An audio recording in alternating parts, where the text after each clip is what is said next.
Good morning, students. In continuous chapter of polynomial class 10, today we discuss how to form quadratic polynomial when sum and product of the zeros are given. You know that the zeros of the quadratic polynomial are alpha and beta. So if alpha plus beta and alpha into beta is given, तो how to form the quadratic polynomial, ये आज का हमारा topic है। और इसको हम समझते हैं, एक एग्जांपल हम सॉल्व करते हैं जो आपकी बुक में भी दिया हुआ है। और it is given that alpha plus beta is equal to -3 and alpha into beta is equal to 2। As you know that alpha plus beta is equal to -b upon a। If I write these in this form, तो -3 is equal to -b upon a,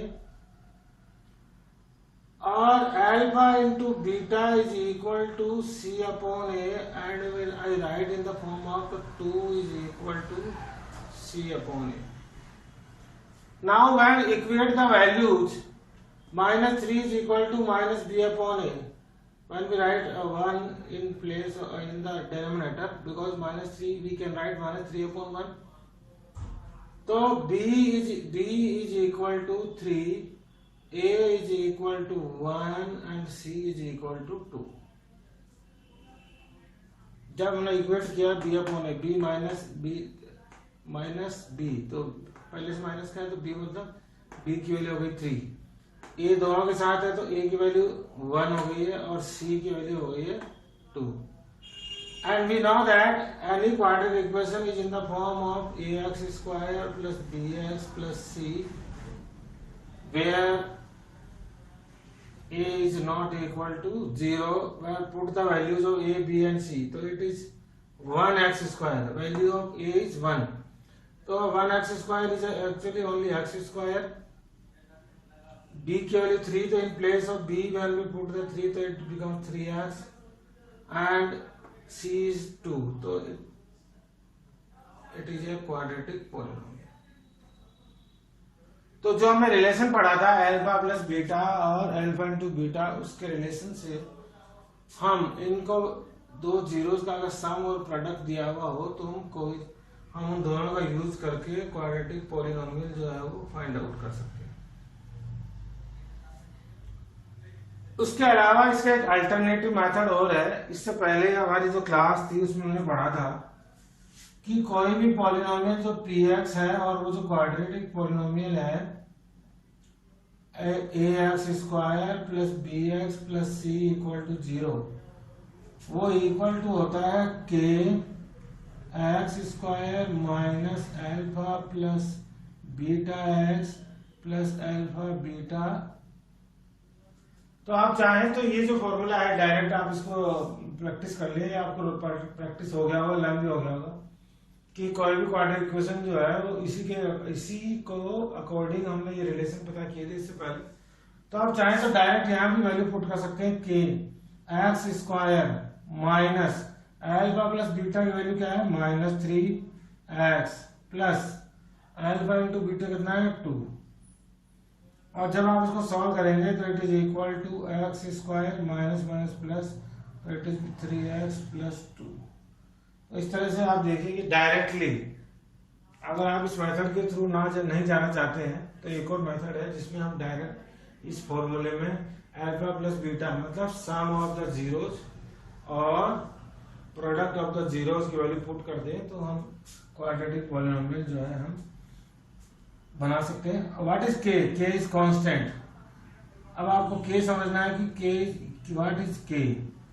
अब देखिए जब भी के is the multiple of this equation, अगर suppose करिए equation ऐसी होगी 2x square plus 6x plus 4, और अगर आप इसको सॉल्व करेंगे तो आप देखेंगे इसके जीरोस भी क्या आएंगे -3 और बीटा जो आएगा वो आएगा 2।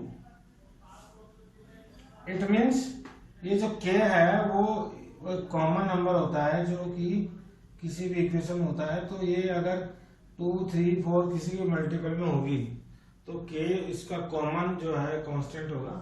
इसलिए के लिखा है, क्योंकि जब सम और प्रोडक्ट दिया हुआ हो तो हम ये कह नहीं सकते कि ये इसी के जीरो है या फिर इसके जीरो। हो सकता है x square plus 3x plus 2 के जीरो हो सकता है ये 2x square plus 6x plus 4 के जीरो हो। तो इस केस में जो k है वो 2x square plus 6x plus 4, जो k है उसकी वैल्यू क्या होगी 2, और उसके बाद जो इक्वेशन बनेगी उसके जीरो जो है वो ये होंगे -3 और 2। तो इस तरह से हम बड़े इजीली जब sum and product of the zeros दिया हुआ हो तो कोई भी क्वाड्रेटिक इक्वेशन फॉर्म कर सकते हैं। अब क्वेश्चन ये आता है कि क्या सम एंड प्रोडक्ट दिया हो जब भी फॉर्म होगी? यस। तो कंफ्यूज नहीं होना है, कई बार एग्जाम में अल्फा और बीटा अलग अलग दिया हुआ होता है। अल्फा दिया होता है 2 और बीटा दिया होता है 1। और कुछ स्टूडेंट्स क्या है आपकी बुक में 2.2 का जो सेकंड क्वेश्चन है और जो एग्जाम्पल 4 है, अगर आप उसको देखेंगे तो उसमें directly sum and product of the zeros दिए हुए हैं। लेकिन एग्जामिनर कई बार कंफ्यूज करने के लिए क्या करता है कि the two zeros of the quadratic polynomial is 2 and 1। अब आप देखिए जो मैंने अभी भी क्वेश्चन बोला है उसमें कहीं पे भी ये नहीं बोला है कि सम एंड प्रोडक्ट, तो बच्चे कंफ्यूज हो जाते हैं और वो 2 को तो यहाँ पुट कर देते हैं सम ऑफ द जीरोस की जगह, और 1 को पुट कर देते हैं प्रोडक्ट ऑफ द जीरो की जगह, और वही गलत हो जाता है। तो इट मीन्स ये जरूरी है कि जब भी हम क्वाड्रेटिक इक्वेशन फॉर्म करेंगे तो हमें sum of the zeros and product of the zeros पता होनी चाहिए। तो इसमें ज्यादा कंफ्यूजन नहीं है, जब आपको 2 जीरोस दिए हुए हो तो आप ऑलरेडी पहले से सम ऑफ द जीरोस पता कर लें। सम ऑफ द जीरोस हो जाएंगे 2 + 1 3, और प्रोडक्ट ऑफ द जीरोस हो जाएंगे 2 × 1 = 1। तो अब आपको सम ऑफ द जीरोस भी पता हो गया और product of the 2 × 2 product of the zero भी पता हो गया। तो अब आपको आराम से आप पुट कर दीजिए, तो आप देखिए जो इक्वेशन बनेगी वो बन जाएगी x² + 3x + 2। Alpha plus beta की पुट हो जाएगा 3 और अल्फा × बीटा की हो जाएगा 2। तो इतना कंफ्यूजन नहीं है। जब अल्फा और बीटा, ऐसा बहुत कम चांसेस है, लेकिन एक बार एग्जाम में आएगा कि 2 जीरोस दिए हुए थे खाली, तो हम जीरोस दिए हुए तो उसको कन्वर्ट कर लें सम ऑफ द जीरोस में और प्रोडक्ट ऑफ द जीरो में, और उसके बाद इस फॉर्मूले में पुट कर दें।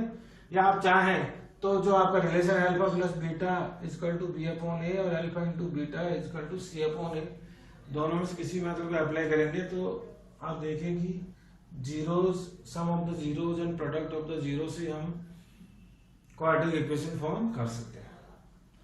आई होप कि आपको ये आज का जो हमारा क्लास है उसका समझ आया होगा, और अगर आपको ये समझ आया है तो आप बड़े इजीली जो आपकी एक्सरसाइज है 2.2 उसका सेकंड क्वेश्चन बड़े आराम से इजीली कर पाएंगे।